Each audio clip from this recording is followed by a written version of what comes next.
Écrivains, cinéastes, musiciens, l'écriture occupe une place centrale dans leur démarche.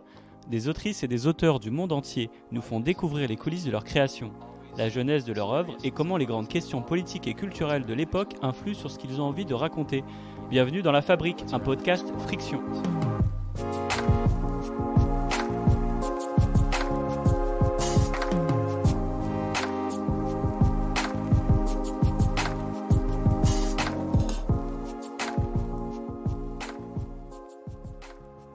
Je suis Walid Ajar Rachedi et j'ai le plaisir d'animer ce podcast avec Clarisse Gorokoff. Bonjour Clarisse. Bonjour Walid.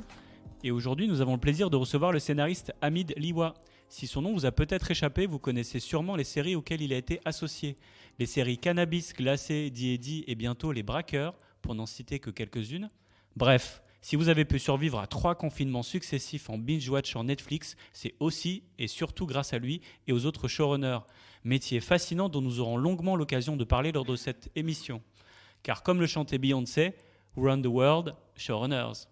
Hamid, bonjour et merci d'avoir accepté l'invitation. Bonjour Walid, bonjour Clarisse, ravi d'être là. Bonjour Hamid. Alors Hamid, vous avez 37 ans et ça va faire 8 ans que vous êtes scénariste. Avant ça, vous avez eu un début de carrière professionnelle qui ne vous destinait pas exactement à la création, mais ça, on y reviendra tout à l'heure, no spoilers. Mais avant toute chose, on a une question un peu rituelle qu'on pose aux auteurs ici, chez Friction. Quel est votre premier souvenir d'écriture ? Mon premier souvenir d'écriture, en tout cas celui qui m'a vraiment procuré de l'émotion, c'était en 5e. Une rédaction, un commentaire composé sur un souvenir de vacances à la rentrée, un événement qui nous a marqué.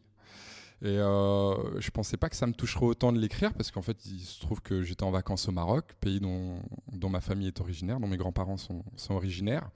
Et j'ai assisté à un accident, en fait, je sais pas si, mais bon, bref, c'était un accident de bus à un jeune homme qui a eu le torse écrasé par une roue et j'ai vu ça en direct et ça m'a beaucoup touché quand j'ai raconté.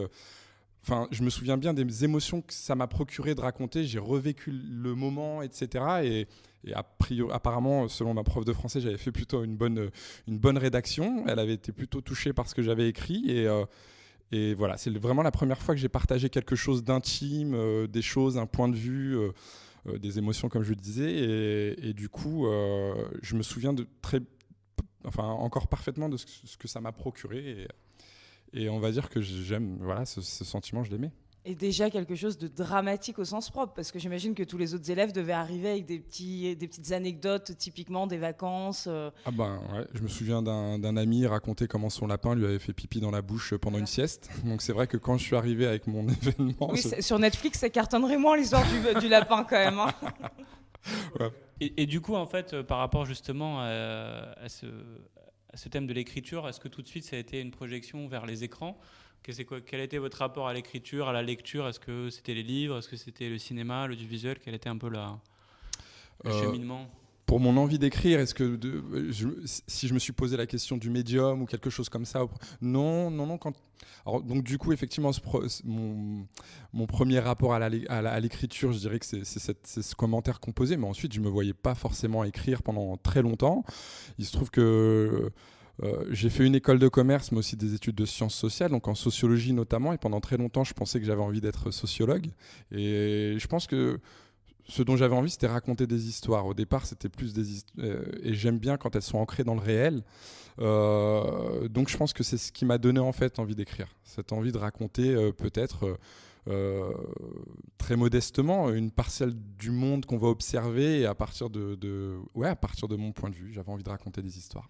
Et donc pour vous, l'écriture, c'est nécessairement très visuel, dans le sens où, est-ce que quand vous écrivez, vous avez ce souci de restituer une vision des choses avec les sensations qui vont avec et le décor ? Alors effectivement, quand on écrit des séries ou des films, comme in fine l'œuvre est visuelle, donc oui, on pense toujours à ça, on a des idées d'images, etc. très fortes. Oui, il faut que ce soit visuel, mais c'est la différence. Quand on écrit un roman, par exemple, on peut avoir accès, si on le souhaite, dans la manière d'écrire, à la psychologie, même toujours, on peut à la psychologie des personnages. On peut dire, expliquer très précisément où en est le personnage dans sa tête. On n'a pas cette chance-là, à moins d'avoir une voix off.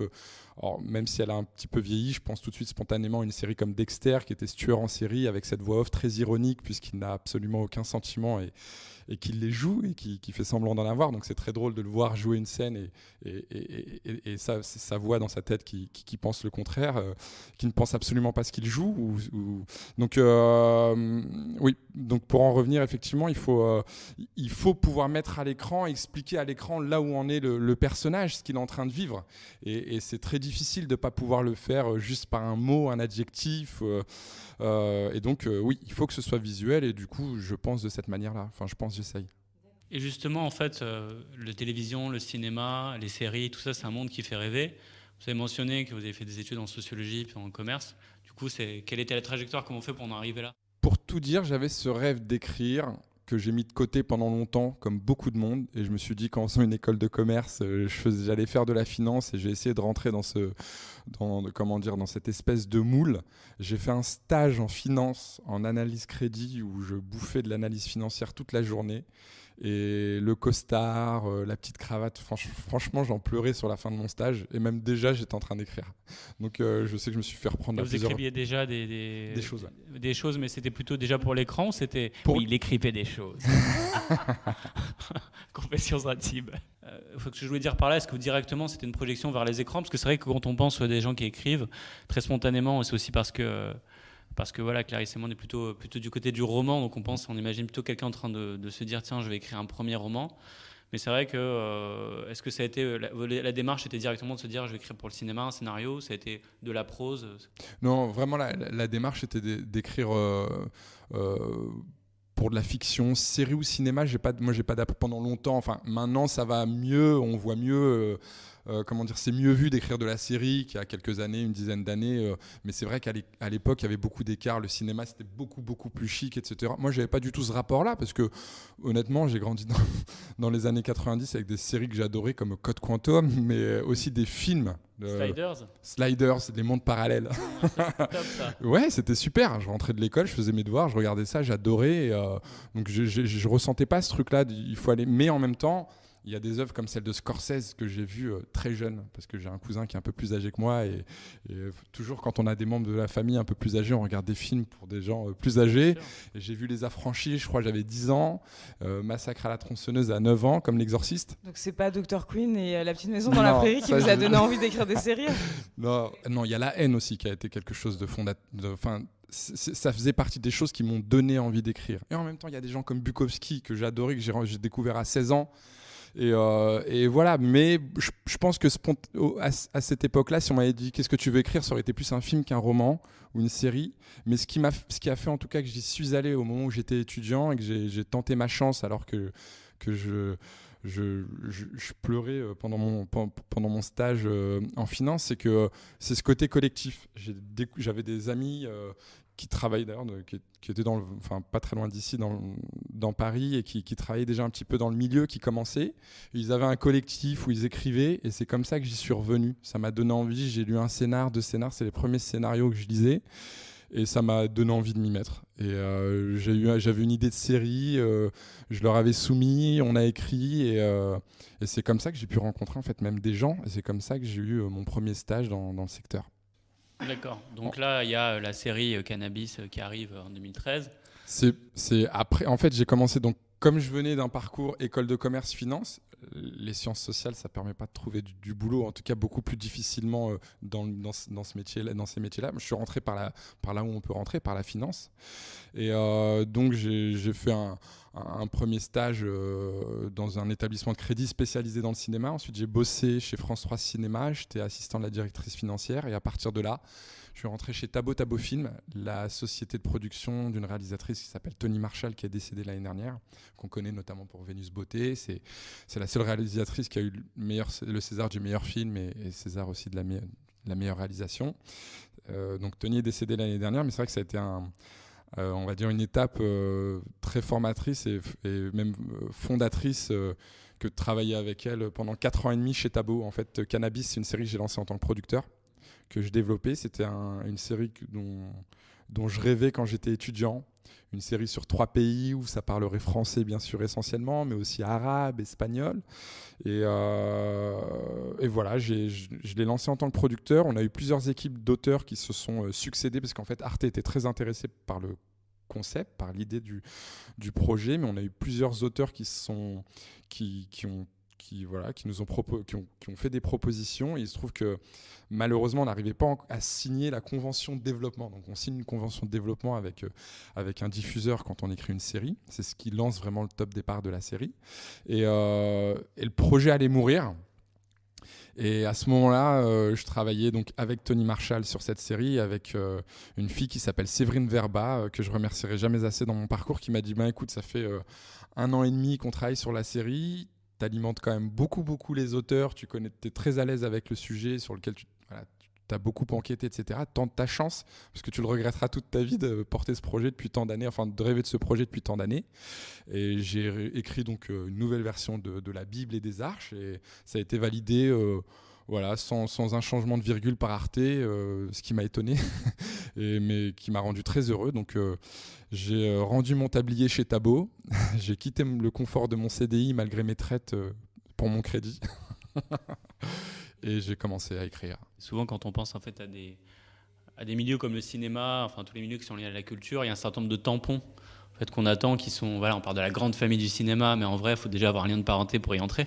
Donc je pense que là, l'image est assez bonne. Pareil pour l'édition. Pareil pour l'édition. Pratiquement tout le milieu artistique. Donc la question de la légitimité, elle se pose très vite, un peu comme un obstacle. Et justement, comment on fait pour la dépasser ? Est-ce qu'il faut la dépasser ? Est-ce qu'il faut l'ignorer ? Est-ce qu'il faut la prendre avec provocation ? Quelle est la meilleure posture pour vous face à cette question de légitimité ? C'est vrai que j'ai commencé dans le secteur assez jeune, j'avais 24 ans quand je suis rentré chez France 3 Cinéma, 25 ans chez Tabot en tant que directeur financier. Oui, je pense qu'il y avait une part d'inconscience, je négociais avec des agents qui avaient 20 ans d'expérience. Alors, la légitimité, comment faire pour... J'étais directeur financier chez Tabot et j'étais en même temps producteur. J'avais la possibilité de développer mes propres projets à côté. C'était le deal qu'on avait avec Tony. Et... je pense que c'est le travail en fait qui permet mes négociations. Je lisais un nombre de contrats. Je bordais tout. Je voulais être sûr d'être dans les bons prix, dans les bonnes négos, dans les bonnes pratiques. Parce que y a les lois, mais il y a surtout les pratiques quand on négocie. Et du coup, la rigueur alors. La rigueur, c'est le travail. Pour moi, le secret, c'est le travail. L'autodiscipline. Oui, l'autodiscipline et vraiment travailler, être toujours le plus près possible. 2013, première série, créateur, showrunner, donc un terme qui à l'époque n'est pas encore aussi vulgarisé. Et justement, c'est quoi le métier de showrunner pour ceux qui ne connaissent pas ? Et pourquoi est-ce que c'est devenu si important aujourd'hui dans la création contemporaine ? Showrunner, c'est quelque chose c'est une fonction qui est très identifiée aux États-Unis. C'est comme son nom l'indique, showrunner, c'est la personne qui dirige le show. En France, je ne sais pas si on a des showrunners à l'américaine, peut-être Éric Rochant pour le Bureau des légendes, vraiment qui était là jusqu'au bout sur ces saisons et à toutes les étapes. Je pense que c'est quelque chose qui se partage un peu plus en France, c'est quelque chose qui se partage un petit peu plus, qui n'est pas toujours assumé forcément par une personne. Donc pour Cannabis, je dirais que j'étais plus effectivement le créateur de la série. C'est-à-dire que je l'ai imaginé, j'en étais l'auteur principal. Et ensuite, sur la suite, j'ai eu moins prise sur le projet, mais c'est vrai que ça se faisait différemment. Et à cette époque-là, les choses évoluent énormément et très vite. Et à cette époque-là, les scénaristes avaient la possibilité d'avoir moins prise sur leur projet une fois qu'ils avaient mis le point final au scénario. C'est beaucoup moins le cas aujourd'hui. On a la possibilité, on est partie prenante bien au-delà du scénario. C'est ça qui est super. Donc ouais, je dirais que Cannabis, j'étais vraiment le créateur, et ensuite c'est quelque chose c'est une œuvre qui in fine est collective, et c'est ce que j'aimais aussi tout à l'heure quand vous me demandiez est-ce que c'est l'écriture de séries cinéma ou est-ce que c'était plutôt les romans. Moi, ce que j'ai aimé tout de suite, c'est l'idée de travailler de manière collective. Alors paradoxalement, j'ai beaucoup écrit seul dans ma carrière de 8 ans d'écriture, mais il y a quand même une interlocution qui me semble est quand même plus soutenue que dans ce que vous faites, vous, en tant que romancier, c'est beaucoup plus...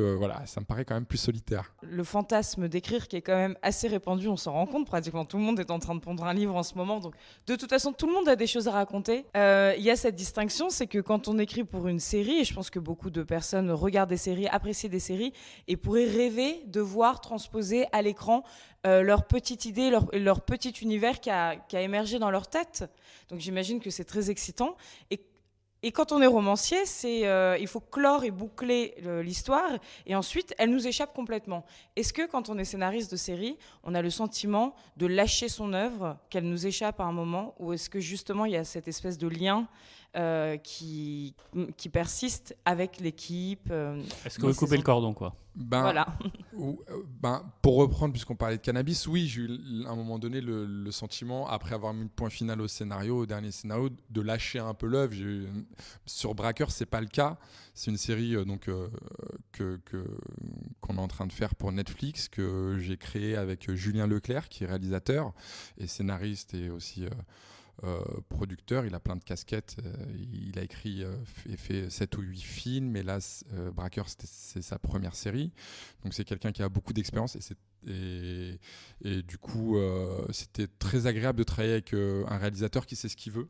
Et c'était super de créer la série ensemble. En fait, pour revenir à l'origine de Braqueur, c'est un film qui a été acquis, qui est sorti au cinéma, et qui a ensuite été acquis par Netflix. C'est avec Sami Bouadjila, exactement, Caris. c'est ça, avec Caris, etc. Et donc Damien Couvreur, qui est le directeur des créations françaises chez Netflix, a proposé à donc Julien Leclerc et Julien Madon, via leur boîte avec laquelle ils avaient produit Braqueur, Labyrinthe Film, d'en faire une série. Et donc on a travaillé comme ça à partir de là. Ils m'ont proposé de la créer avec Julien. En tout cas, on s'est rencontrés, voir si ça matchait, etc. Et c'est vrai que ce qu'on trouvait intéressant, c'était pas, entre guillemets, de délayer un film d'1h30 pratiquement sur 6 épisodes, c'est d'écrire quelque chose de différent. Donc, c'est des braqueurs, mais ce sont des personnages différents, ce sont des backgrounds différents, ce sont des intrigues différentes, et c'est bien entendu le même genre, des problématiques bien entendu qui sont proches, mais c'est une nouvelle œuvre, et c'était super excitant de... À l'instar de ce qui s'est passé avec Gomorrah, d'ailleurs. Ah, exactement, Gomorrah, ça a été un roman, ensuite ça a été un film, et la série est très différente du film, et Braqueur, c'est le cas. La série est très différente du film, et c'était très excitant de la créer. Donc oui, pour répondre à cette question, là j'ai moins le sentiment de couper le cordon, parce qu'on l'a vraiment créé ensemble avec Julien du début jusqu'à l'arrivée. Alors au moment où il réalise, c'est lui qui réalise, ça c'est sûr, mais j'ai adoré écrire et échanger avec lui, et j'ai adoré diriger l'écriture, parce que c'est vrai que j'ai écrit les scénarios des 6 épisodes, mais ensuite pour dialoguer et adapter, on l'a fait avec 2 auteurs qui s'appellent Dominique Baumard et Isor Pisani-Ferry. Ils nous ont rejoints pour dialoguer et adapter, donc il y a ce côté collectif qui était hyper agréable. Et on a continué à échanger tout au long des différentes étapes avec Julien. Aujourd'hui, c'est le montage, c'est super ce qui se passe, on échange et on continue d'échanger jusqu'au bout. Et le fait de créer donc avec lui, donc j'ai pas le sentiment de couper le cordon, parce que c'est ce dont on s'est parlé depuis le début. J'ai l'impression de retrouver ensuite réaliser tout ce dont on s'est dit, tout ce qu'on s'est raconté et écrit, donc c'est super. Clarisse parlait très justement en fait de la place qu'a le roman, on va dire, dans l'inconscient collectif, notamment en tant qu'objet culturel assez central. Voilà, il y a sur la rentrée littéraire, le Goncourt, et finalement il y a une sorte de décalage derrière par rapport en vérité à la consommation culturelle des Français. On voit aujourd'hui par exemple que la série, c'est quelque chose qui est devenu très central. Est-ce que finalement, peut-être que dans 20 ans, quand on se retournera, Madame Bovary, en vrai, c'est les braqueurs. Oui, est-ce que la série, est-ce qu'on est juste à un moment comme ça, ou est-ce que ça va s'inscrire dans le temps En tout cas, c'est vrai qu'on est dans une civilisation où l'image est très centrale. Ah oui, oui. Donc c'est vrai qu'on est passé de l'écrit à l'image, et là-dessus, c'est une évidence. Mais est-ce que l'objet série, est-ce que vous le voyez comme un objet central dans la culture et qui va être là pour rester ? Alors aujourd'hui, oui, il est central. Après, est-ce qu'il reste... Moi, je pense, il n'y a pas de... C'est difficile à dire, hein, honnêtement. Je peux te dire que C'est comme le roman, excusez-moi, le roman, c'est très récent. Avant le XVIIIe siècle, oui. C'était des fables, des contes. Exactement. Donc le format peut complètement évoluer et après devenir avoir le monopole culturel pendant plusieurs siècles. Oui. Mais c'est vrai que ce que dit Walid est très juste, parce que moi, qui ne suis absolument pas une consumériste de séries, ce que je trouve assez paradoxal, c'est que la série dilue le temps, alors qu'on nous dit qu'on vit dans une époque où les gens consomment et que c'est l'accélération qui mène le tempo. Et la série, c'est le temps long, c'est le quotidien, c'est se retrouver. Donc je me suis demandé, est-ce que c'est parce qu'ils vivent par procuration, ces grands consommateurs de séries dont je ne fais pas partie. Nous, d'ailleurs. Voilà. Non, est-ce que c'est une manière de vivre par procuration et de ralentir un petit peu le tempo de la vie quotidienne en suivant des destins comme ça? Pourquoi des séries plus qu'un film en ce moment? Pourquoi ce succès-là? J'ai le sentiment, après, c'est que peut-être dans les années 80, 90, quand on faisait des séries, c'était plus pour remplir les grilles de programme. Il n'y avait pas forcément cette... peut-être que l'ambition narrative et même visuelle, on voit ça a énormément changé. Il y a beaucoup plus d'ambition aujourd'hui qu'il y a 20 ans de ce point de vue-là pour les séries.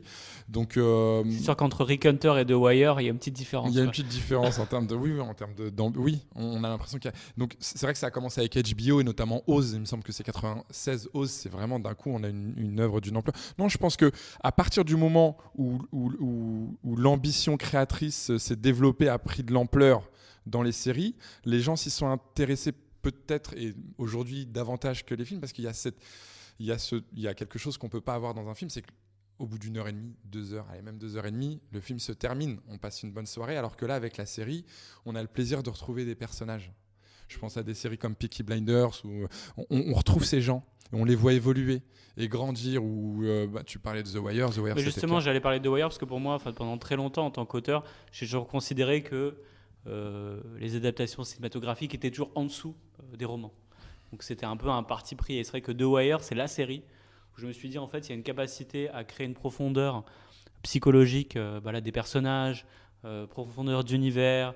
Ce qui est très bien fait dans The Wire, pour ceux qui ne connaissent pas la série, ça se passe à Baltimore. On voit des milieux assez différents, un milieu centré autour des dealers, un milieu centré autour de la politique, autour du journalisme. Et en fait, c'est vrai qu'il y a une profondeur dans l'intrigue et dans la psychologie des personnages qui est digne du roman. En tout cas, pour moi, c'était, je crois, en 2011 que j'ai regardé l'intégrale de la série un été, et je me suis vraiment fait la réflexion en disant waouh, il y a un point de bascule par rapport à la capacité à créer un univers.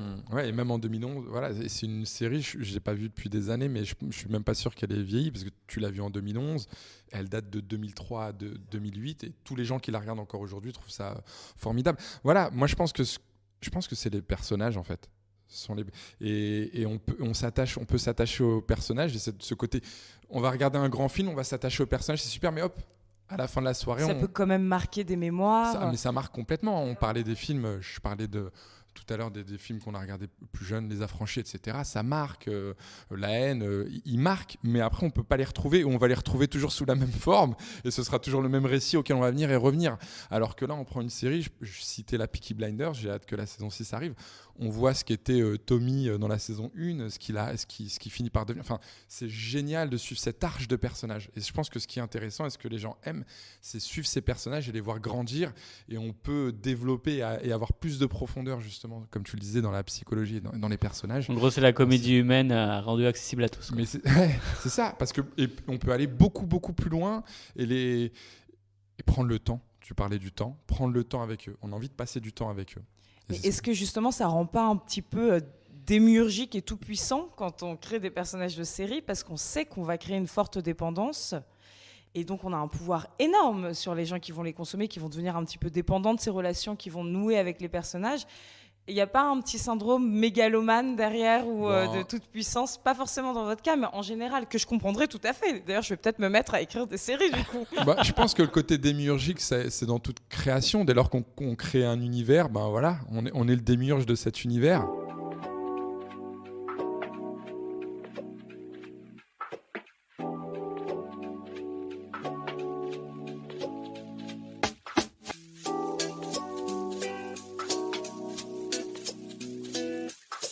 Bon, là, c'est l'idéal, évidemment, c'est, on va dire, la pureté de partager une émotion créatrice, une volonté de faire partager un univers.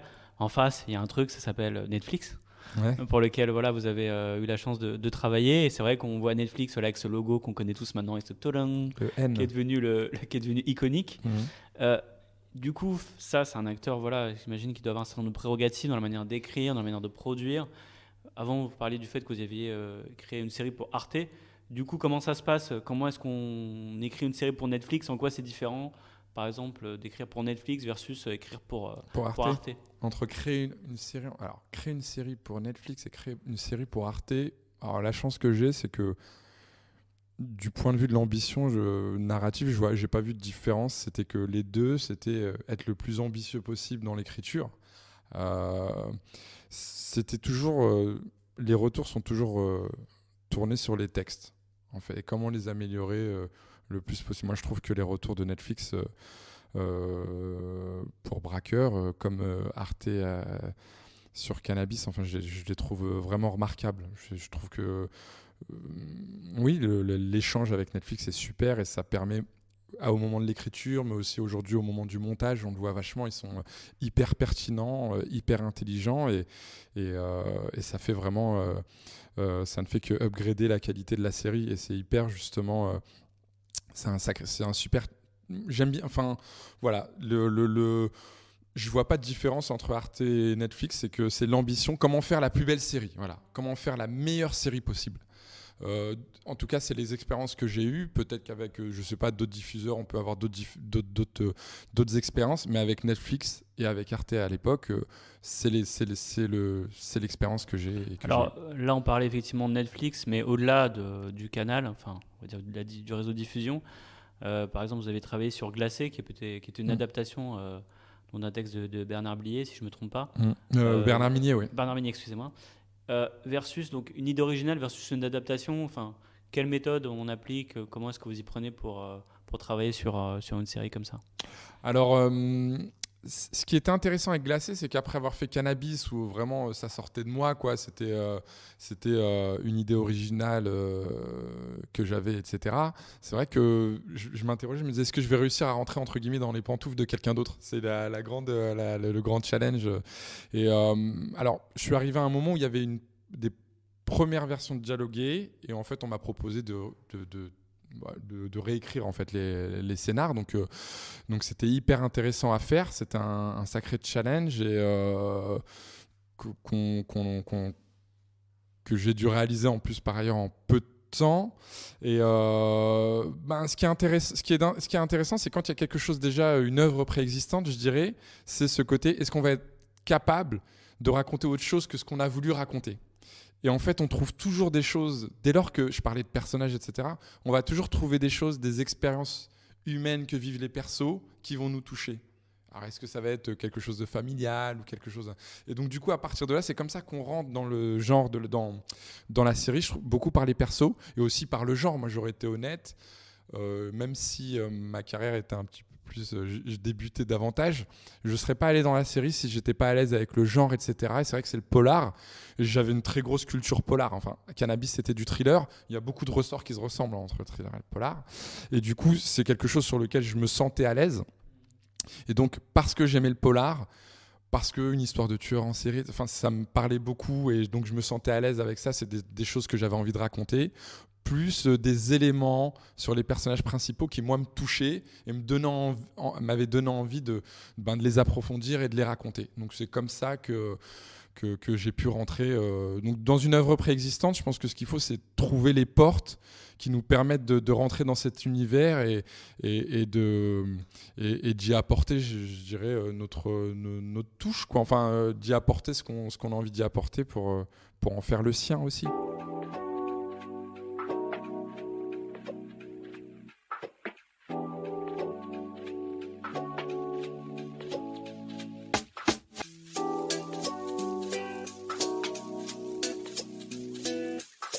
J'ai cru comprendre qu'il y avait eu quand même un scandale récemment de scénaristes qui se sont sentis, les scénaristes de la série En Thérapie, qui ont fait un coup de gueule et qui ont écrit une tribune en disant qu'ils s'étaient sentis oblitérés ou effacés voilà, de l'œuvre. Et ça a fait du bruit quand même, donc je pense que ça a fait écho.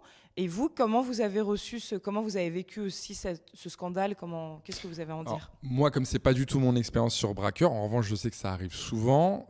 Effectivement, ce dont ont beaucoup parlé les scénaristes récemment, leur invisibilisation. Donc c'est sûr que, alors sur ce qui est arrivé sur En Thérapie, je peux pas trop en parler. J'ai pas du tout, je les connais bien sûr de nom et de réputation, mais je les connais pas directement. Mais au-delà de leur cas personnel, c'est quand même, enfin, il y a un long débat ces derniers mois sur la place de l'auteur en France, Ouais. sur le rapport avec les réalisateurs, sur voilà la différence de traitement entre ce qui se passe en France et on va dire aux États-Unis, même si en France.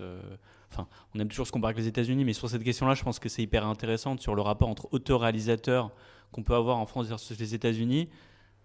Et voilà, le débat, il date pas de En Thérapie. En Thérapie, ça a été juste un point d'orgue parce que la série marche bien Ouais, et qu'il y a les réseaux sociaux qui donnent une chambre d'écho à ça. Alors, moi, j'ai commencé, donc, effectivement, j'avais 24 ans, donc il y a 13 ans à travailler, et je le vois bien que les scénaristes aujourd'hui sont beaucoup mieux lotis qu'il y a 13 ans. Ça a beaucoup, beaucoup changé, et tant mieux.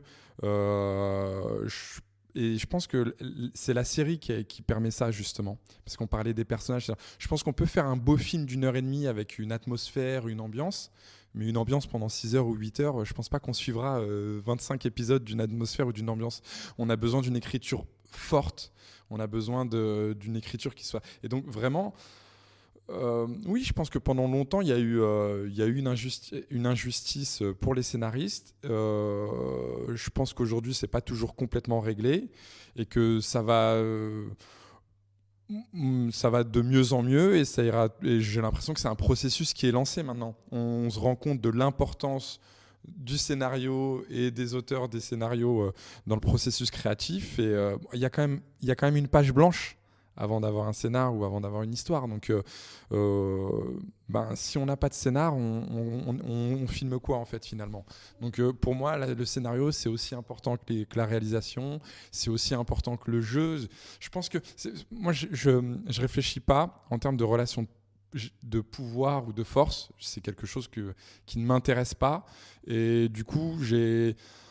la chance de... Alors, j'ai la chance de pouvoir choisir aujourd'hui, en tout cas, je pense, les gens avec qui je travaille. Ça a été le cas sur Braqueur parce que tout de suite, j'ai senti qu'on ne serait pas là-dedans, en fait, avec Julien Leclerc et Julien Madon, qu'on est tous là pour le bien commun et que ce but-là, à la fin, quand on aura fait cette belle série, on en sera tous fiers ensemble et tout le monde est gagnant, finalement. Si la série est super, Vous disiez aussi qu'en fait, il y a beaucoup de gens simplement qui n'ont pas conscience de la place du scénariste dans la chaîne de création en fait audiovisuelle, c'est-à-dire que voilà, je pense qu'un spectateur moyen connaît un acteur, une actrice, star dans un film. Ceux qui s'intéressent un peu plus au cinéma ou aux séries connaissent peut-être le réalisateur. C'est vrai que le scénariste, la scénariste, c'est pas des gens auxquels on pense spontanément et même en fait, intellectuellement, on voit pas tout de suite où est-ce qu'il s'insère, surtout dans une culture, notamment la culture française. On imagine, voilà, l'auteur avec un grand A, c'est le réalisateur ou la réalisatrice. Du coup, c'est ce que vous évoquiez aussi un peu avant, c'est qu'on n'a pas forcément une image très claire de l'intervention du scénariste, quoi. Oui, complètement. Alors que c'est difficile pour les gens d'imaginer parce qu'ils savent pas trop qui fait quoi, en fait. Ils s'en foutent. Ouais, puis ils s'en foutent, ils ont envie de voir. Passer un bon moment. Ouais, exactement. Donc ils ont du mal à imaginer, comme vous le disiez, l'apport du scénariste. C'est simple, c'est toute la dramaturgie que vous voyez, c'est au moment de l'écriture, en fait, qu'elle se fait. Donc les gens qui ont écrit la série, c'est eux qui ont créé la dramaturgie de cette série. Quand on voit l'Arche, alors je vais prendre du coup, tout à l'heure on parlait dans un grand film, mais Le Parrain, parce que c'est assez simple. On a Al Pacino au départ qui arrive dans sa famille, il est le vilain petit canard, l'outsider. Il est à l'inverse de la famille, il arrive quand même avec un uniforme de militaire. Donc on ne peut pas mieux représenter la loi que lorsqu'on est militaire ou policier. Et il est dans une famille de mafieux, donc des hors-la-loi, donc il ne peut pas être plus loin de sa famille et à la marge que ça.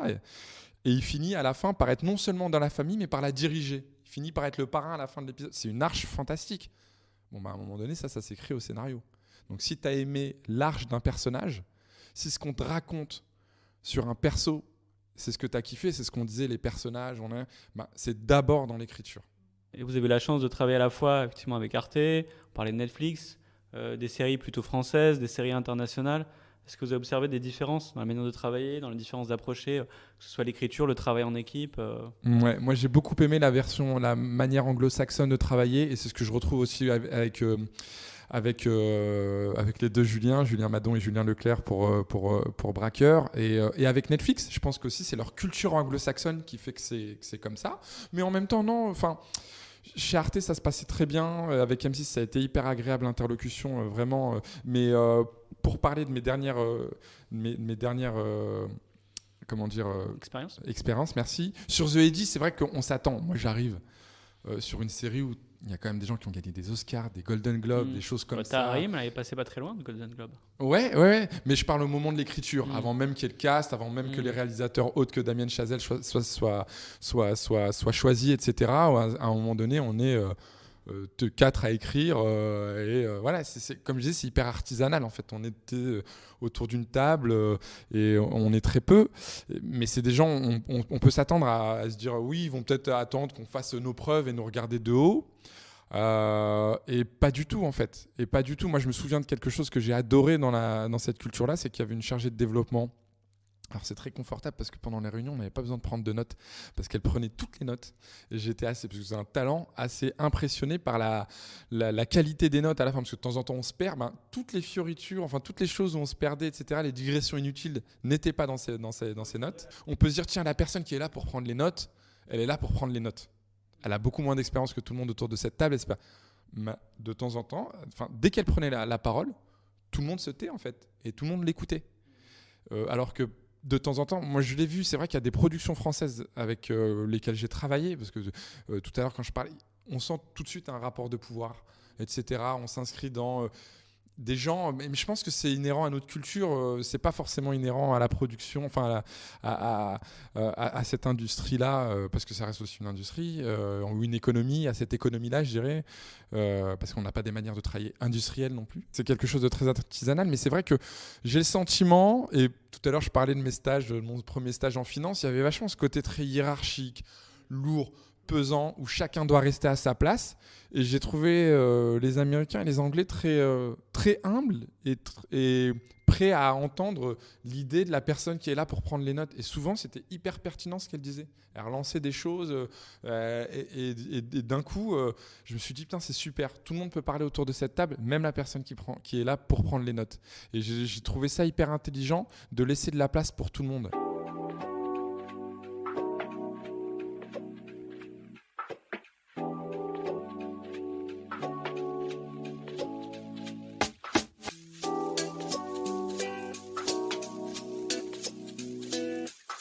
On est à une époque où chacun porte un peu sa petite revendication, sa cause, etc. Et c'est vrai que la série est un objet de la création contemporaine qui est central. Et du coup, on attend aussi une forte exigence de représentativité, de représentation, d'espace de débat. Vous, dans votre processus d'écriture, simplement, est-ce que ce sont des paramètres dont vous prenez compte, ou simplement vous êtes dans votre récit, dans la manière dont vous racontez l'histoire? Finalement, ce sont des injonctions dont vous ne tenez pas compte, ou qui peuvent venir après coup dans des étapes Non, je pense qu'honnêtement, comme je disais, j'ai pris beaucoup en même temps, tous les gens qui écrivent ont pris des risques pour cette passion. Mais en tout cas, vraiment, je me dis, j'ai pas envie d'être cynique et de faire quelque chose soit par cynisme ou par opportunisme, parce qu'il faut le faire. Moi, de fait, dans ce que j'écris en général, il y a quand même de la mixité ethnique et en termes de genre. Par votre parcours. Voilà, c'est ce que j'allais dire. Moi, je suis d'origine marocaine. Mes grands-parents viennent du Maroc. J'ai la chance d'avoir la peau mate. Donc, autour de moi, il y a une grande. J'ai la chance d'avoir beaucoup des gens et pas que de la mixité ethnique, mais aussi de la mixité sociale. Mixité de parcours. Voilà, mixité de parcours. Dès lors qu'on a grandi dans un milieu plutôt populaire, et qu'on se retrouve dans d'autres milieux, en école de commerce, et ensuite dans son évolution professionnelle, on rencontre des gens qui viennent d'autres milieux. Forcément, il y a une diversité sociale, ethnique, de religion. C'est le contexte de ma vie, je dirais. Donc forcément, ça se retrouve dans ce que j'écris. Et ça devient aussi une force. J'imagine que quand on vient vous chercher en tant que scénariste, on se dit, bon, c'est aussi quelqu'un qui est capable d'incarner ces univers complexes, justement à une époque où on voit sur beaucoup de séries produites par Netflix qui s'adressent à une population, enfin une audience mondiale. On a besoin aussi de cette représentativité, de cette capacité à incarner plein de sensibilités différentes.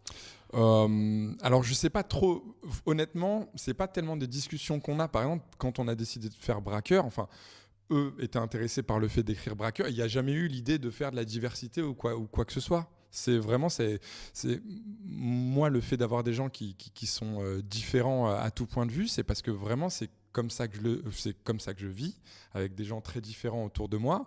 Et du coup, je pense que si on le fait de manière opportuniste, ça va sonner faux. Pour citer ce que disait Ouda Benyamina, donc, qui a été qui était la réalisatrice de Divine et qui a participé à la création de D&D. Elle a réalisé 2 épisodes. Elle a réalisé 2 épisodes, Voilà, pour être tout à fait juste. Elle disait que, voilà, que pendant le tournage, elle a beaucoup milité pour que les personnages soient diversifiés, qu'il y avait par exemple des personnages plutôt écrits pour des femmes blanches, qu'elle a transformés. Par exemple, le rôle de la flic était un rôle écrit pour une blanche, mais je voulais qu'elle soit antillaise, dit-elle.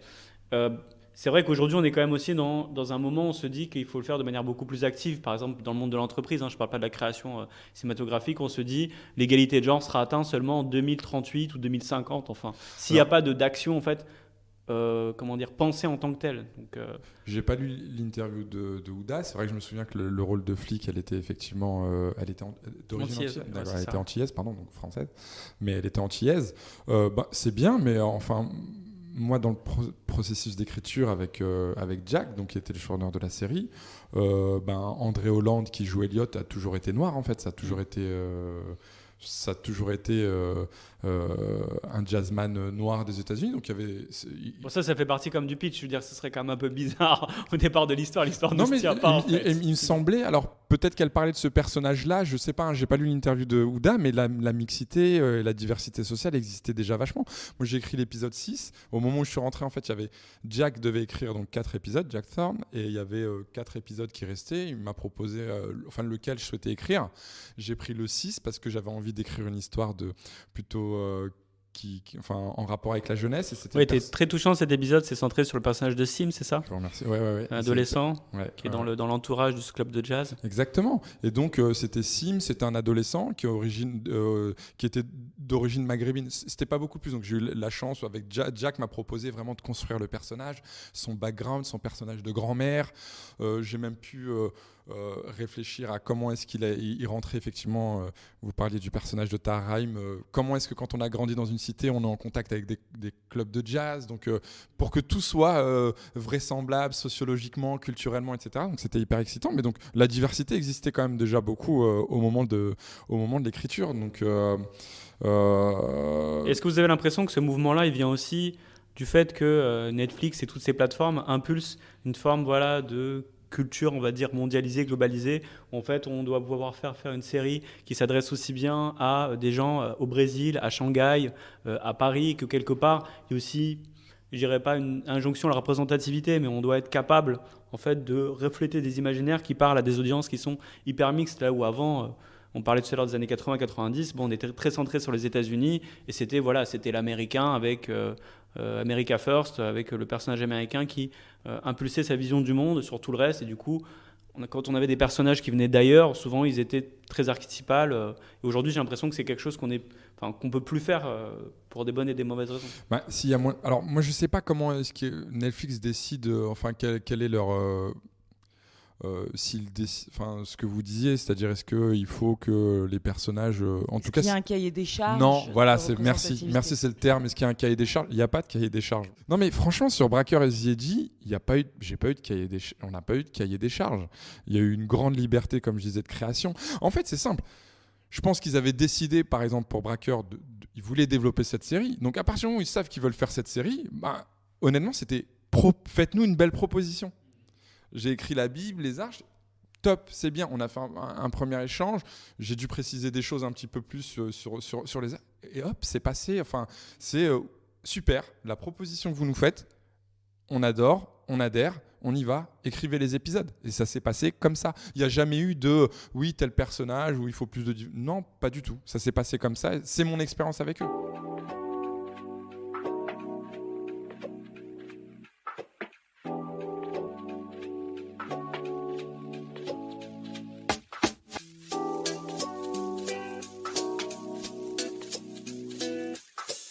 Vous avez la carte Gold de Bezos, donc Jeff Bezos, Amazon Prime. Vous pouvez faire la série de vos rêves.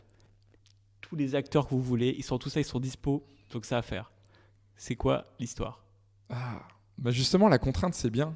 Elle aide à la création, je trouve. Si on n'a pas de cadre si on n'est pas contraint, en fait, on risque justement d'aller dans tous les sens. Et je vais faire n'importe quoi. Bien sûr, et la baguette magique, c'est peut-être l'instrument ennemi de l'artiste. Ouais, finalement, la oui. toute puissance et la toute liberté. Ok, bon, j'ai 2 personnes contre moi, donc je vais reformuler ma question. Non, Ça mais devient vraiment dur cette émission. En tout cas, vous avez réalisé votre rêve apparemment. C'est ce que j'allais dire, c'est qu'en fait, c'était Est-ce qu'il y a un rêve en fait ? Parce qu'aujourd'hui, c'est quoi votre rêve de scénariste ? C'est toujours le plus d'ambition possible en fait, et raconter des choses différentes et toujours avec le plus d'ambition possible, c'est ce que je dirais, et d'essayer toujours de m'améliorer en fait. J'ai l'impression qu'en tant qu'auteur, je m'améliore chaque année. Et j'espère que ça continue en fait. Donc les Braqueurs, c'est bientôt sur Netflix et on a hâte de découvrir la série. Et en attendant, vous pouvez revoir Cannabis qui est disponible sur Arte depuis le 30 avril. Il y a combien d'épisodes dans Cannabis ? C'est 6 épisodes de 52 minutes. Bon, donc là, je pense qu'on sera bien dans la profondeur, la dramaturgie. En tout cas, merci Hamid d'avoir répondu à nos questions. C'était hyper éclairant. Merci beaucoup, c'était passionnant. Merci de m'avoir accueilli, c'était hyper agréable. Et merci à vous tous, chers auditeurs et auditrices, de nous avoir écoutés. Retrouvez tous nos podcasts sur friction.co et sur toutes les plateformes de streaming, n'est-ce pas ? On se retrouve très vite pour un prochain épisode de La Fabrique. À bientôt.